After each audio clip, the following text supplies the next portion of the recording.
Essa melodia é para homenagear quem foi o autor desta canção maravilhosa.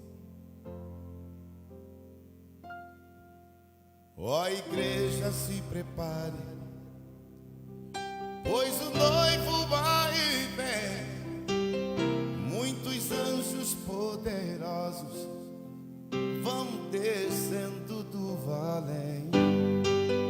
É chegado o momento, eu vou subir ao céu de luz, vencendo. Vem Jesus, oh, glória, glória, aleluia, glória, glória, aleluia, glória, glória, aleluia, vencendo, vem Jesus.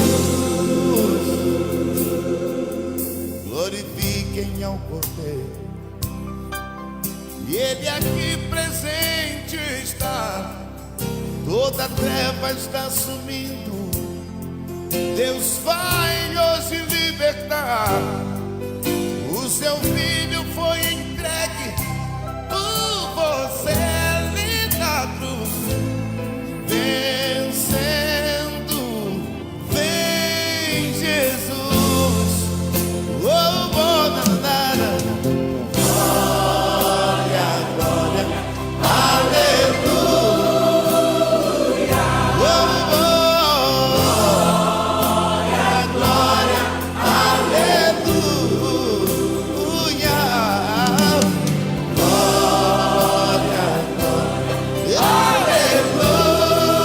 aleluia, vencendo, vem Jesus.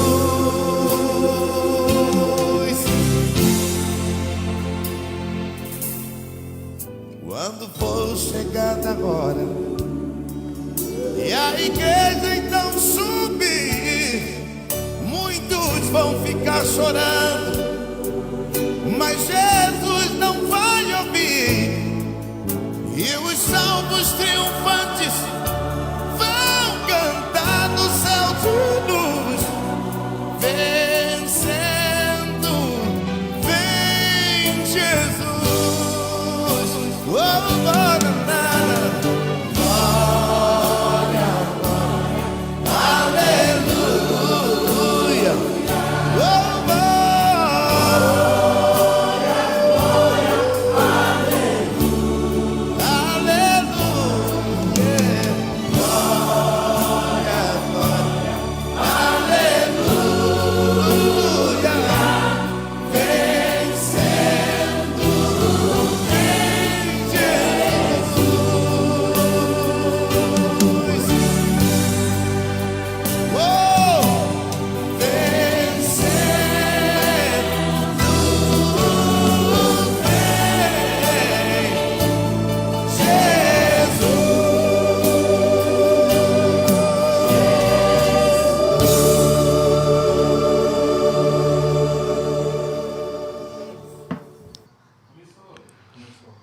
Graça e paz a todos, iniciando o programa Vencendo Vem Jesus.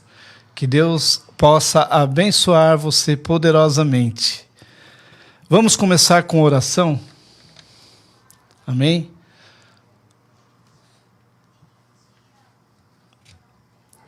Senhor Deus Todo-Poderoso, Deus maravilhoso, entramos mais uma vez, Senhor meu Deus e meu Pai, em Tua presença. Ó Deus poderoso, Deus santo, Deus maravilhoso, neste momento, Senhor, entramos em Tua presença, meu Deus, para que o Senhor possa, meu Deus, nos dar sabedoria, entendimento da Sua palavra, Senhor. Mais uma noite estamos aqui para ler a Tua palavra, meditar na Tua palavra, nos alimentar da Sua palavra, pois a Sua palavra, Senhor, nos transforma, Sua palavra nos alimenta, nos guia, nos nos salva. Senhor meu Deus, Senhor meu Pai, abençoa todos os ouvintes que estão entrando. Senhor, venha, meu Deus, meu Pai, trabalhar poderosamente em cada coração, em cada lar, em cada família.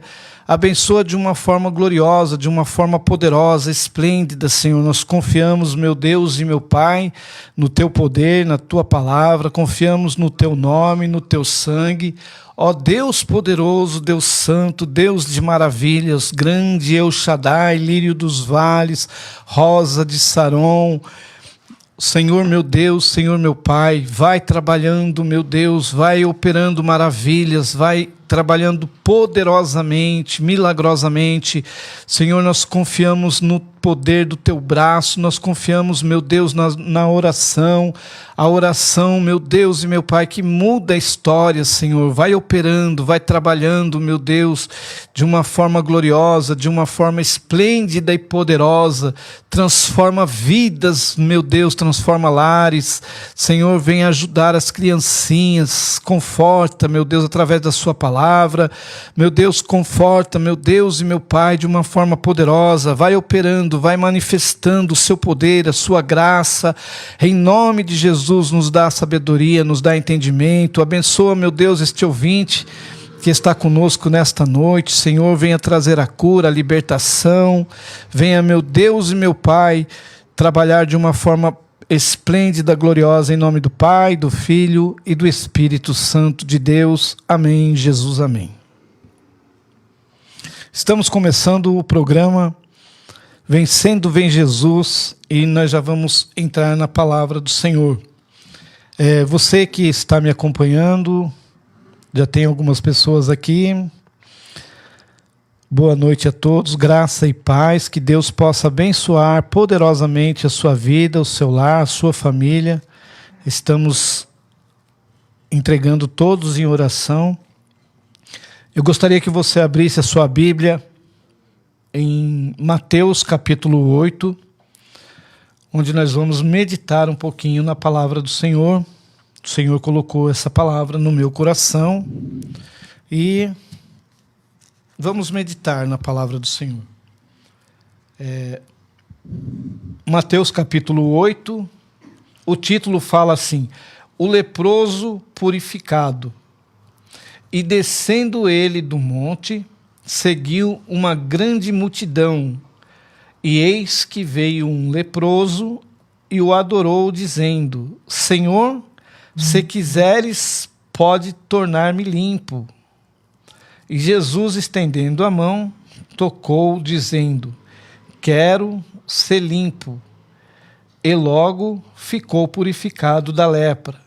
Disse-lhe então Jesus: olha, não digas a alguém, mas vai, mostra-te ao sacerdote e apresenta a oferta que Moisés determinou para lhes servir de testemunho. Então nós vemos aqui um leproso, né? Onde Jesus desce do monte e junto com ele, como sempre, uma grande multidão. Um leproso, ele se prostra para Jesus em adoração, dizendo: Senhor, se quiseres, pode tornar-me limpo. Então aqui a importância de nós adorarmos, nos humilharmos diante do Senhor Jesus. Aqui nós vemos aqui que o leproso adorou, dizendo: Senhor, se quiseres, podes tornar-me limpo. Ele apresentou para Jesus ali adoração e confiança com suas palavras, dizendo que Jesus podia o tornar limpo. E Jesus, estendendo a mão, tocou, dizendo: quero ser limpo, e logo ficou purificado da sua lepra. Então, Jesus estendeu as suas mãos, né? Tem até um louvor que fala, né? Quando Jesus estendeu a sua mão, quando ele estendeu a sua mão para mim. Então Jesus estendeu a sua mão e tocou naquele leproso, e ele logo ficou purificado da sua lepra. Então, Independente da circunstância, independente do seu problema, adore a Deus, busque a presença de Deus para que você possa alcançar a sua bênção, a sua vitória. Nós vemos aqui que o leproso alcançou a sua vitória através da adoração. Ele se prostrou, adorou e confiou que podia ser limpo. E Jesus estendeu a mão, tocou e o limpou daquela lepra. Né? Então imagina, se Deus teve poder de curar a lepra, quanto mais os nossos problemas, né? Vamos meditar em algumas coisas. Hoje nós vamos falar sobre a preservação das Escrituras, definição, e alguns pontos onde Jesus, desde Gênesis a Apocalipse, como que ele é apresentado. Falando sobre a preservação das Escrituras e a definição, a operação divina que garante a permanência da palavra escrita com base na aliança que Deus fez acerca da sua palavra eterna, nós vemos em Salmo 119, versículo 8. Vamos ver.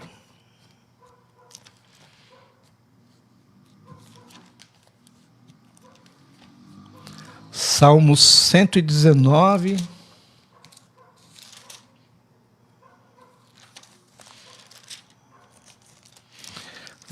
verso 89.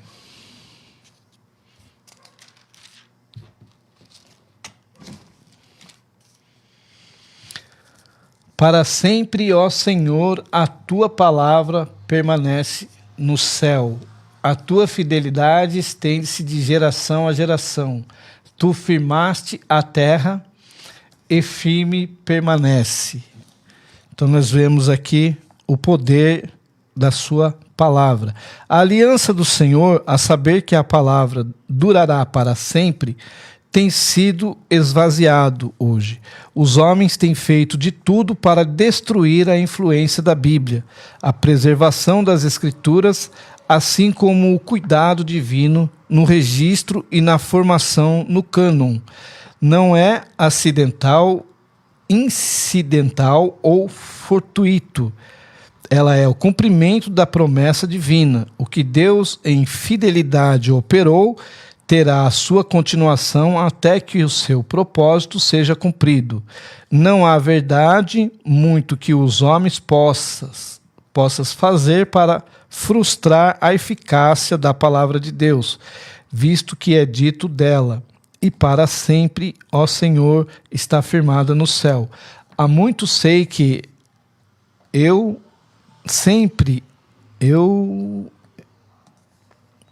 dos testemunhos que os fundaste para sempre. Salmo 119, 89. Com o mesmo propósito, o Senhor Jesus falou: passarás os céus e a terra, mas as minhas palavras jamais passarão. Vemos aqui Mateus 24, 35. E o apóstolo Pedro assevera que a palavra de Deus é a qual vive e permanece, em 1 Pedro 1, 23. Quando pensamos no fato da Bíblia ter sido objeto especial e infalível, de infalível perseguição, a maravilha da sua sobrevivência se transforma em milagre, pois 2000 anos o ódio do homem pela Bíblia tem sido persistente, determinado, incansável e assassino. Todo o esforço possível tem sido feito para corroer a fé na inspiração e autoridade da Bíblia.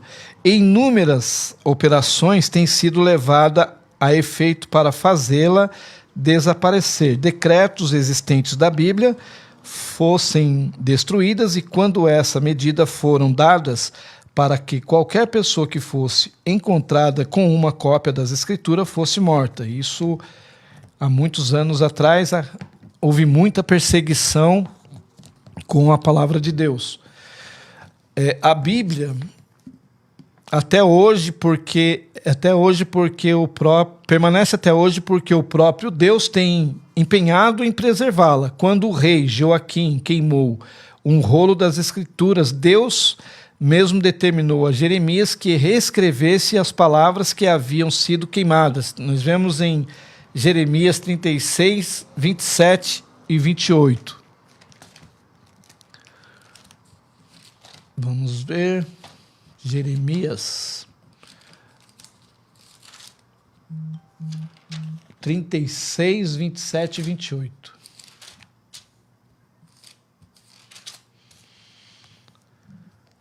Então veio a Jeremias a palavra do Senhor, depois que o rei queimara o rolo com as palavras que Baruque escrevera da boca de Jeremias, dizendo: toma ainda outro rolo e escreve nele todas as palavras que estavam no princípio, no primeiro volume, o qual Joaquim, rei de Judá, queimou. Confirmação da palavra.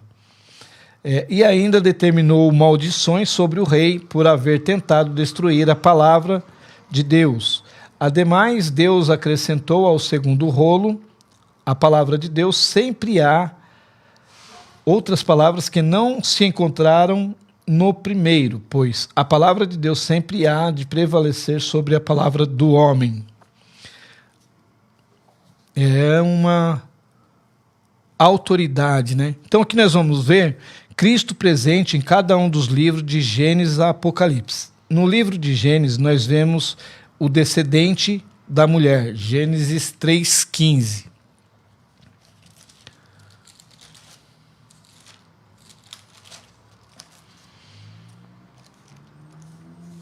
E porém inimizade entre ti e a mulher, e entre a tua semente e a sua semente, e esta te ferirá a cabeça, e tu lhe ferirás o calcanhar.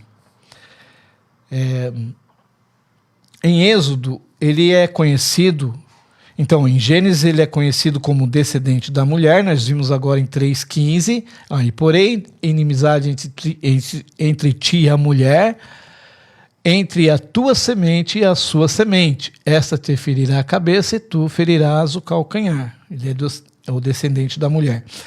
Êxodo, o cordeiro pascual. Nós vemos aqui em Êxodo 12, 5.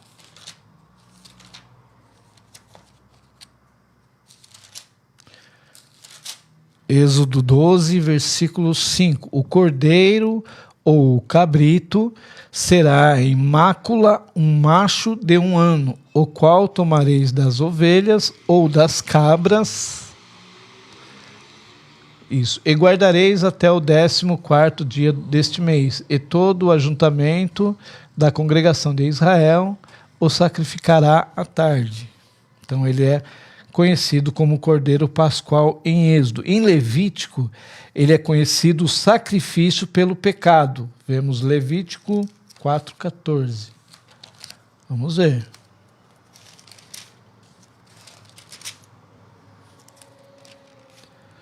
Quatro, 14. E o pecado em que pecarem for notório, então a congregação oferecerá um novilho por expiação do pecado, e o tratará diante da tenda da congregação. Então aqui ele é visto como sacrifício pelo pecado. Vai acompanhando aí, irmãos. Em Números, ele é visto como a rocha ferida. Nós vemos Números 20, versículos 7 a 13. Números 20. Cadê? 27 a 13. Aqui. E o Senhor falou a Moisés, dizendo: toma a vara e ajunta a congregação, tu e Arão, teu irmão, e falai a rocha perante os seus olhos, e dará a sua água, assim lhe tirarás água da rocha, e darás a beber à congregação e aos seus animais. Então Moisés tomou a vara de diante do Senhor, como lhe tinha ordenado, e Moisés e Arão reuniram a congregação diante da rocha. E Moisés disse-lhe: ouve agora, rebeldes, porventura tiraremos água desta rocha para vós? Então nós vemos aqui em Números a rocha ferida. Em Deuteronômio, ele é conhecido como o verdadeiro profeta. Vemos em Deuteronômio 18:15.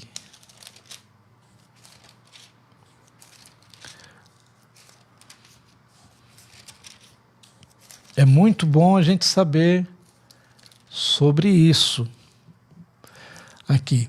O Senhor teu Deus te despertará um profeta do meio de ti, de teus irmãos, como eu e ele ouvireis. 18:15, Deuteronômio, o verdadeiro profeta, aí tá vendo? Deuteronômio 18:15. O Senhor teu Deus te despertará um profeta do meio de ti. Então, nós vemos que a palavra de Deus vem apontando a Jesus Cristo desde lá do começo da Bíblia. Josué.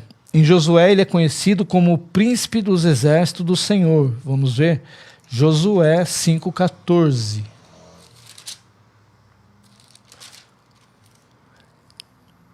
(12, 13, 14) aqui, ó. E disse ele: não mais venham agora como príncipe do exército do Senhor. Então Josué se prostrou-se sobre seu rosto na terra e o adorou e disse-lhe: que diz meu senhor ao seu servo? Então disse o príncipe do exército do Senhor a Josué: descalça o sapato dos teus pés, porque o lugar em que estais é santo. E fez Josué assim. Então aqui em Deuteronômio, em Josué, ele é o príncipe dos exércitos. Em Juízes, ele é o juiz libertador, Juízes 3:9. Em Ruth, o parente remidor. Em Samuel, ele é o rei esperado. Em 1 Reis, ele é o rei prometido. Em Crônicas, é o descendente de Davi. Em Esdras, ele é o ensinador divino. Eu vou deixar aqui, vou voltar aqui e vou deixar os versículos para vocês acompanharem ou marcarem aí, tá? Em Josué, o príncipe dos exércitos do Senhor. Em Juízes 5:14, que nós acabamos de meditar aqui. Em Ruth, ele é o parente remidor, fica em Ruth 3, versículo 12. Samuel é o rei esperado, em 1 Samuel 8:5. Em Reis, ele é o rei prometido, 1 Reis 4:34. Em Crônicas, ele é o descendente de Davi, 1 Crônicas 3:10. Em Esdras, ele é o ensinador divino, Esdras 7:10. Em Neemias, ele é o edificador, Neemias 2:18, 20. Em Esther, ele é a providência divina, Esther 4:14. Jó, o redentor que vive, Jó 19:25. Em Salmos, ele é o nosso socorro e alegria, Salmos 46:1. E Mateus 28:20 também. Em Provérbios, a sabedoria de Deus, Provérbios 8, 22, 36. Em Eclesiastes, ele é o pregador perfeito, Eclesiastes 12, 10. Em Cantares, ele é o nosso amado, Cantares 2, versículo 8. Em Isaías, ele é o servo do Senhor, Isaías 42. Em Jeremias, ele é o Senhor dos exércitos, Jeremias 31, 18. Em Lamentações, ele é o Consolador de Israel, Lamentações 1, 2. Em Ezequiel, é o Senhor que reinará, Ezequiel 33. Em Daniel, o quarto homem, Daniel 3, 25. Em Oséias, o esposo fiel, Oséias 3,16. Em Joel, ele é o juiz das nações, Joel 3:12. Em Amós, ele é o Deus do fogo. Em Obadias, Deus do fogo. Amós 1, versículo 4 e Amós 9, 4 e 6. Em Obadias, ele é o Salvador. Obadias 21. Em Jonas, a salvação do Senhor. Jonas 2, 9. Em Miqueias, é o ajuntador de Israel. Miqueias 2, 13, 4 e 3. Em Naum, ele é o cavaleiro da espada flamejante. Naum 3, 3. Em Abacuque, ele é o puro de olhos. Abacuque 1, 13. Em Sofonias, ele é o pastor de Israel. Sofonias 3, 13. Ageu, o que faz tremer os céus e a terra. Ageus 2, 6 e 7. Zacarias é o renovo. Zacarias 6, 12. Em Malaquias, ele é o anjo do concerto. Malaquias 3, 1. No Novo Testamento agora, Mateus, ele é o conhecido como Messias. Mateus 2,6. Em Marcos, ele é o rei. Marcos 15, 9. Em Lucas, ele é o filho do homem. Lucas 12, versículo 8. Em João, ele é o filho de Deus. João 1, 14. Em Atos dos Apóstolos, ele é o Cristo ressurgido. Atos 2, 24. Em Romanos, a justiça de Deus. Romanos 8, 30. Em 1 Coríntios, o Cristo crucificado. 1 Coríntios 1, 23. Em 2 Coríntios, a imagem de Deus. 2 Coríntios 4, 5. Em Gálatas, ele é o Cristo que liberta. Gálatas 5, versículo 1. Em Efésios, ele é a cabeça da igreja. Efésios 4, 15. Em Filipenses, ele é o viver. Filipenses 1, 21. Em Colossenses, o homem perfeito. Colossenses 1, 28. Em 1 e 2 Tessalonicenses, o Senhor que virá. 1 Tessalonicenses 4, 14. 2 Tessalonicenses 2, versículo 1. Em 1 Timóteo, a nossa esperança. 1 Timóteo, capítulo 1, versículo 1. Em 2 Timóteo, ele é nosso general. 2 Timóteo 2, 1 também. Em Tito, ele é o nosso Salvador. Tito 3, 6. Em Filemon, ele é o doador do bem. Filemon 6. Em Hebreus, ele é o sacerdote eterno. Hebreus 7, versículo 3. Em Tiago, ele é o legislador. Tiago 4, versículo 12. Em 1 Pedro, ele é o rei. 1 Pedro 2, 17. Em 2 Pedro, ele é o nosso Senhor. 2 Pedro 1, 2. Em 1 João, ele é o Cristo. 1 João 5, 1. Em 2 João, ele é o Filho do Pai. 2 João, capítulo 3. Em 3 João, ele é a verdade. João 3, capítulo 4. Em Judas, ele é o único dominador e Senhor. Judas 4. E em Apocalipse, ele é o Alfa e o Ômega. Apocalipse 22, 13. Então nós vemos aqui, cada livro da Bíblia, Jesus ele é apontado como um profeta, como um pastor, como Cristo, como a imagem de Deus, como homem, como nossa esperança, nosso general, nosso Salvador, e muitos temas, né? São 66 nomes, se nós formos ver aqui, dá 66 nomes com capítulos e versículos, tudo bem marcadinho. Sugestões para para um melhor aproveitamento da leitura das Escrituras. Planejar um tempo de leitura. Leia a Bíblia 30 minutos por dia, no seu melhor horário. Não importa que seja de manhã, tarde ou noite, mas leia. O mais importante na leitura ou estudo é a qualidade e regularidade com que se pratica. É muito importante, irmãos, nós tirarmos pelo menos 30 minutos para a nossa leitura. Assim como é importante a oração e o louvor, a palavra de Deus é o essencial porque ela nos alimenta. Amém? Então planeje um lugar apropriado, um lugar tranquilo, onde você possa ficar à vontade a fim de que não haja interrupções. Comece orando a Deus.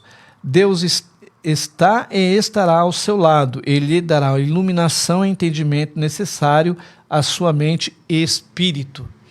Então, assim, através da palavra de Deus e da sua leitura, vamos ter a inspiração, a revelação e a iluminação, que nós falamos sobre isso semana passada, né?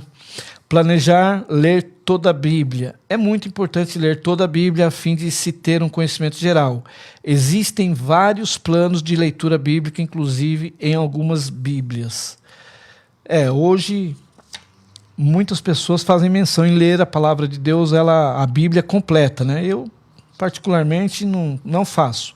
Leio todos os dias e leio para adquirir conhecimento e estar na presença do Senhor. Marque textos importantes. Eu não gosto de marcar Bíblia. As minhas Bíblias não são marcadas. Algumas pessoas gostam de marcar, escrever na Bíblia. Bom, eu não tenho esse costume. Faça apontamentos, escreva em sua Bíblia de maneira concisa, organizada e legível. Eu, particularmente, não faço isso. Aqui nós vamos falar sobre as traduções, pulando isso aqui, porque eu não gosto disso aqui. Outras traduções, a Bíblia no Brasil, traduções completas, versões, há muito que se falar sobre isso, mas não vejo muita edificação nesse assunto. Em traduções e versões, podemos entrar num estudo agora sobre administração eclesiástica. O apóstolo Paulo apresenta uma descrição figurada da igreja da seguinte maneira: de que todo o corpo bem ajustado e consolidado pelo auxílio de toda junta, segundo a justa cooperação de cada parte, efetua o seu próprio aumento para a edificação de si em amor. Nós vemos Efésios 4:16. Vamos ver.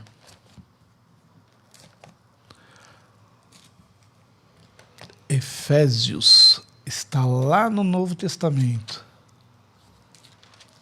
Gálatas, Efésios 4,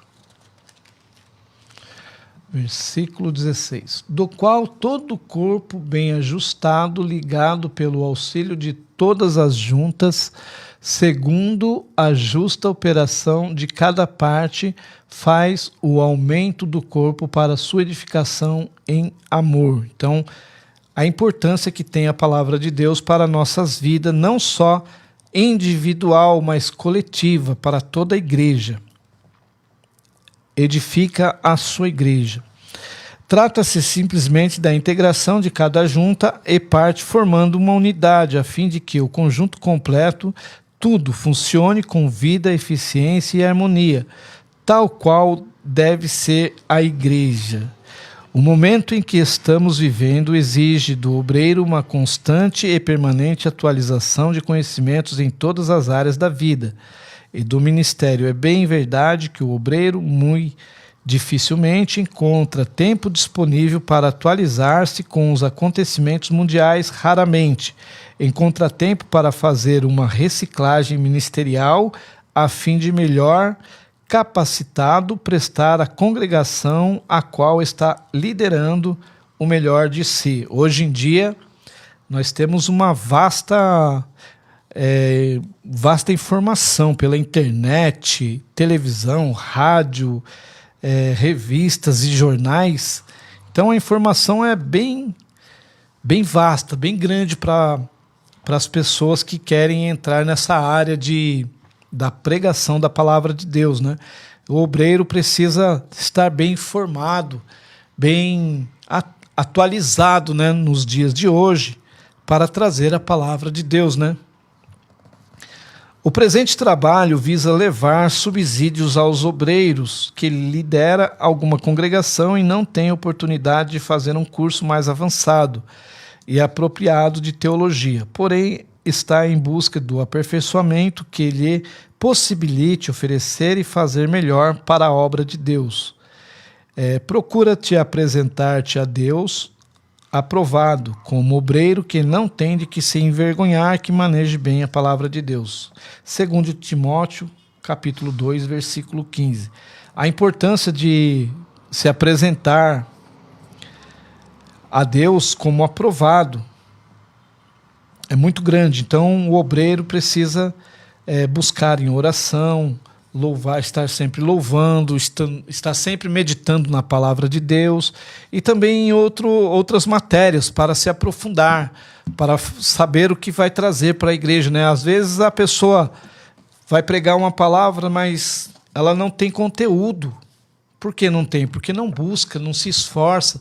Muitas pessoas não querem estudar a palavra de Deus, não querem pagar o preço, não querem ler a palavra de Deus, não querem estudar em livros, estudar para ficar mais, para trazer informação, trazer leitura bíblica para a igreja mesmo.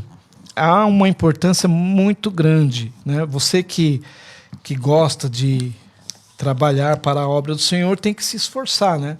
Tem que meditar bastante, orar bastante, para que está sempre trazendo um conteúdo bom. Nós que trabalhamos na obra do Senhor, nós somos os garçons. Então nós vamos levar o alimento para a igreja. Para isso é necessário que você pague o preço.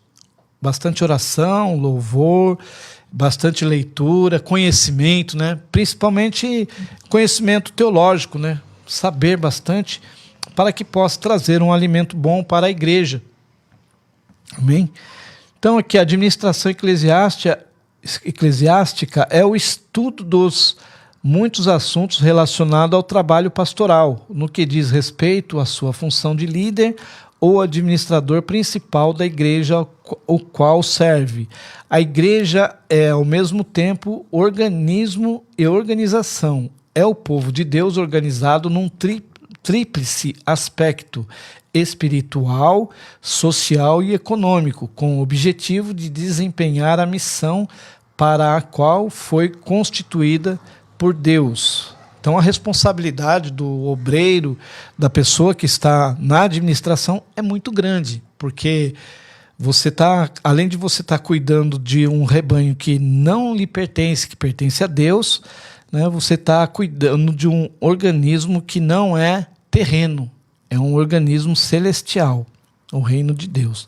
Administrar não é fazer trabalho de mil, e sim levá-lo ao realizarem o trabalho. É a ciência de gerar um organismo, retirando-o da inércia, levando-o à melhor funcionalidade dos recursos que justificaram sua criação, com o menor gasto e sem comprometimento futuro. Então aqui administrar não é fazer o trabalho sozinho. Então um prega, o outro louva, o outro ora, cada um no seu chamado que Deus te chamou. Não podemos trabalhar e fazer tudo sozinho. Se fazer tudo sozinho, a pessoa estiver na frente do trabalho e fazer tudo sozinha, ela vai ficar recarregada. E aí vai aparecer os problemas também. Então há uma necessidade de dividir. E tudo isso tem que ser bem organizado, bem planejado. Né? Administrar não é fazer o trabalho de mil, e sim levá-los a realizarem o trabalho. Então o líder, ele leva a pessoa, ele dá a oportunidade para a pessoa fazer aquele trabalho. E ali mesmo ele já fica observando se a pessoa tem talento para aquilo. Então há uma necessidade muito grande de dividir as tarefas. Administrar é distribuir as responsabilidades e não executar todas as tarefas. É fazer com que todos participem do trabalho. O bom administrador conduz as pessoas a realizarem suas tarefas cada vez melhor e a se sentirem satisfeitas com o desempenho do seu trabalho. Fazendo assim, você ganha a pessoa que está fazendo o trabalho e você ganha também ouvintes, né? Você vai estar ganhando almas para Jesus. Então não podemos pegar o trabalho e fazer tudo uma pessoa só, fazer a oração, fazer o louvor, fazer... Não, tem que dividir o trabalho para que possa cada um desempenhar o seu trabalho, manifestar o dom que há em ti, né? Jesus deixou exemplo. Quando as talhas estavam vazias, ele disse: enchei as talhas. Jesus não foi lá e encheu as talhas. Ele pediu para que os serventes fossem lá e enchessem as talhas. Nós vemos em João 2, versículo 7. Vamos ver aqui, João 2, versículo 7. Estamos ainda no Novo Testamento. Disse-lhe Jesus: enchei de água essas talhas, e encheram-nas até em cima. Então, aqui Jesus pede para os serventes encherem as talhas de água. Quando alimentou a multidão, mandou os discípulos recolher os pedaços que sobejaram. Nós vemos também João 6,12. Vamos ver, nós já estamos aqui. João 6,12. E quando estava saciados, disse aos seus discípulos: recolhei os pedaços que sobejaram, para que nada se perca. Então, nós vemos o cuidado de Jesus, porque ele não deixa desperdiçar nada. Ele pediu para que, depois que alimentou a multidão, para que recolhesse os pedaços que sobraram. Administrar é conduzir as pessoas ao crescimento, a fazer o trabalho em vez de executá-lo. É motivar as pessoas a fazerem o seu trabalho. Então, cada um tem um dom. Um tem um dom de louvar, o outro tem um dom de pregar, o outro gosta mais de orar, e assim por diante. Então, há uma necessidade de nós darmos lugar para o Espírito Santo para que ele possa fazer a obra em nossas vidas. Administrar é ao mesmo tempo prever, preparar-se para o futuro, predeterminar um curso de ação, organizar, reunir meios e recursos materiais e humanos para o melhor desempenho das tarefas, de modo que não haja prejuízo de continuidade, comandar, manter-se à frente, coordenar, supervisionar e controlar. Não ser um mandão, mas dirigir, né? Fundamentos bíblicos do Antigo Testamento. Moisés, em Êxodo 18, 13 a 27, o texto aqui apresenta a narrativa do julgamento do povo por Moisés. O povo trazia suas questões a Moisés para que este, como representante de Deus, lhe dissesse o que fazer. Ele, no entanto, centralizava tudo e todos os assuntos religiosos, legais, etc. Ele atendia sozinho toda a multidão, tratando, aconselhando e orientando. Mas depois ele dividiu e foi dando lugares para outras pessoas trabalharem. 3 consequências negativas da falta de administração eficaz, nós vemos aqui. Para o administrador: desgaste físico, mental e espiritual. Moisés atendia o povo desde a manhã até tarde. Então, ele ficava o dia inteiro atendendo o povo, e isso dava um desgaste físico. Aqui, ó. O versículo 13 de Êxodo 18. Vamos ver. Então, a palavra de Deus, ela também nos ensina como que nós devemos trabalhar na obra, tudo com ordem e decência. Êxodo 18, 13 e 27.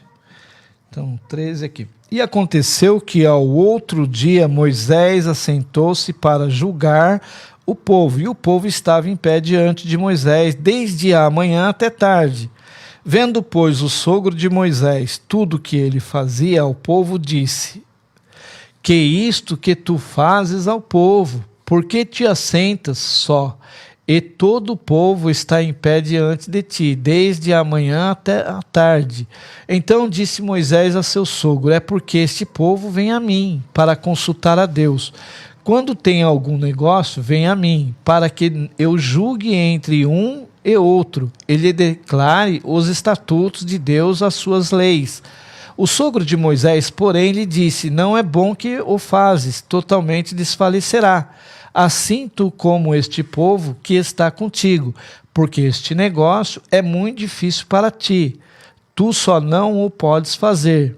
Ouve agora a minha voz, eu te aconselharei, e Deus será contigo. Se tu pelo povo diante de Deus, eleva tu as coisas de Deus, declara-lhes os estatutos e as leis, e faz-lhes saber o caminho em que devem andar e a obra que devem fazer. E tu, dentre todo o povo, procurará homens capazes, temente a Deus, homens de verdade, que aborreçam a avareza, e põe-no sobre eles por maiorais de 1000, maiorais de 100 e maiorais de 50 e maiorais de 10. Então aqui, né, Jetro, ele começa a falar e dá um conselho para Moisés dividir o povo e colocar administradores para que ele não venha se sobrecarregar e ficar fazendo sozinho o que muitas ali podiam fazer. Ó. Se isto fizer e Deus te mandar, poderás então subsistir, assim também todo este povo em paz virá ao seu lugar. Entendeu? Então a própria palavra de Deus, ela ensina que nós temos que dividir as tarefas. Aqui, muitos líderes que administram suas igrejas, sem atentarem para este aspecto, não terão saúde por muito tempo, dão atenção para o povo, esquecendo da sua saúde. Então, a pessoa que está ali na frente do trabalho, ela precisa dividir a tarefa para que ele não faça o serviço sozinho e fique lá na frente cansado de tanto trabalho. Então aqui, para o povo, o administrado demora e insatisfação. E o povo estava em pé diante de Moisés desde a manhã até tarde. Então quer dizer, estava cansando o povo, porque era só uma pessoa para atender aqueles milhões de pessoas, né?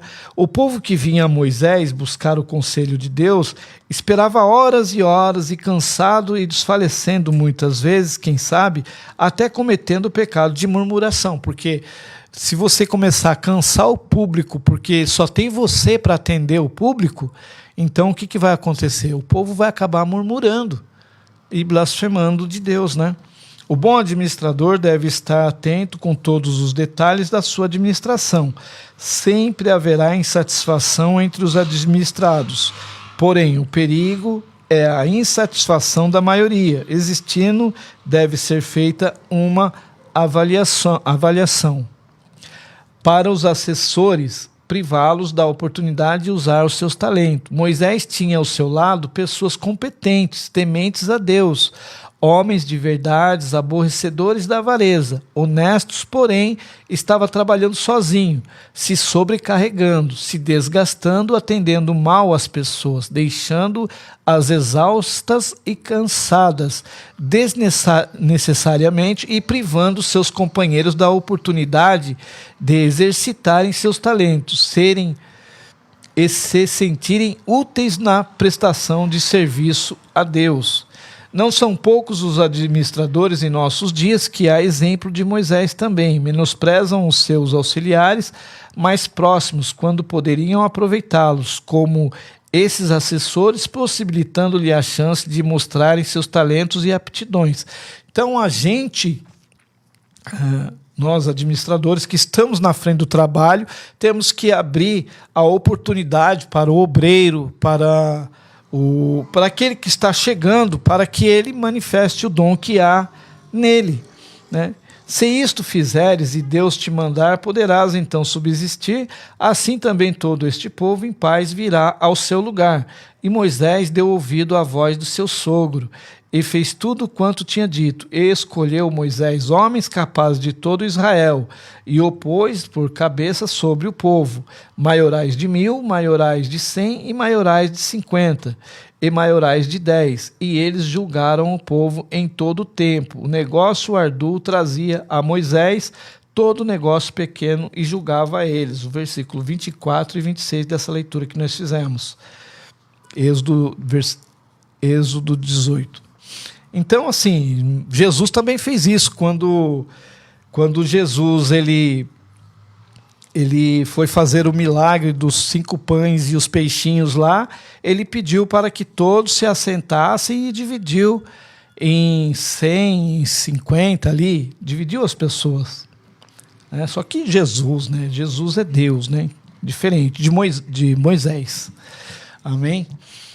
E continuando aqui. Davi divide os sacerdotes em 24 turnos também. 1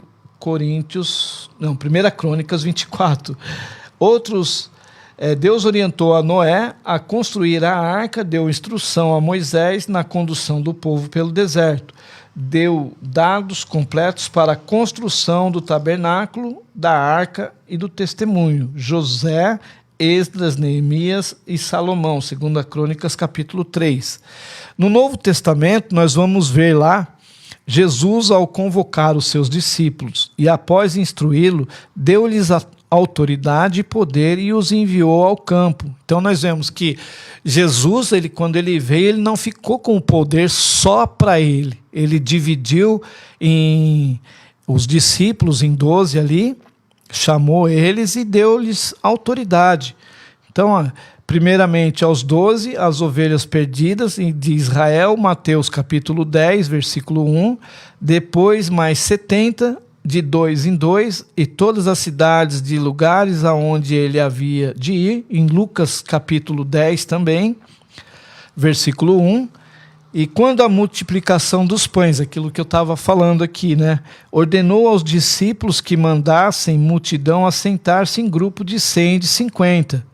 Demais instruções do Senhor Jesus em Lucas 14, 28 e 32. Pois qual de vós, querendo edificar uma torre, não se senta primeiro a calcular as despesas para ver se tem com que acabar, para não acontecer que depois de haver posto os alicerces e não a podendo acabar, todos os que a virem comecem a zombar dele, dizendo: este homem começou a edificar e não pode acabar. Ou qual é o rei que, indo entrar em guerra contra outro rei, não se senta primeiro a consultar se com 10.000 pode sair ao encontro do que vem contra ele com 20.000? Então, Deus está falando sobre organização, né? Organizar e planejar, né? Você não vai construir uma casa sem antes fazer o planejamento da casa, né? Da estrutura, quanto você vai gastar, quantos tijolos vai ali. Então é isso que Deus está falando, para que você não pare no meio do caminho. Então há uma necessidade de fazer isso. Na igreja também. A igreja é a instituição dos diáconos com o objetivo de atender o serviço social, entre outras atividades. O apóstolo Paulo fala: por onde passava, estabelecia, organizava igrejas e enviava obreiros capazes, e sua recomendação: mas faça-se tudo decentemente e com ordem. Então nós temos que fazer tudo com ordem e decência. 1 Coríntios 14, 40. Vamos meditar lá e eu já vou estar finalizando esse estudo de hoje.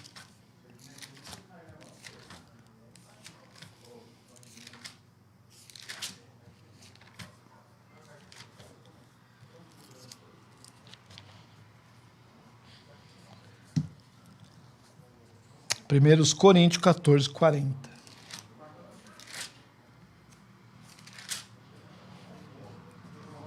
mas faça-se tudo decentemente e com ordem. Então, há uma necessidade de nós fazermos tudo com ordem e decência.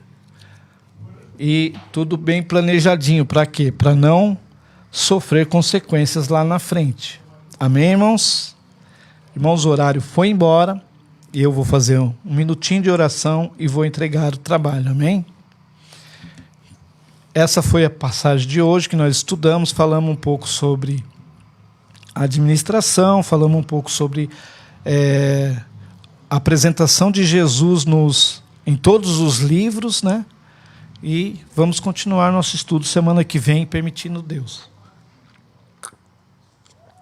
Permitindo o Senhor. Amém? Fecha os teus olhos, liga o pensamento em Deus e vamos orar. Senhor Deus Todo-Poderoso, Deus maravilhoso, Senhor dos exércitos é o teu nome, grande é o teu nome, nosso Senhor Jesus Cristo Salvador. Nós te amamos, nós te adoramos, nós nos prostramos diante da tua presença, diante da tua face, Senhor meu Deus e meu Pai.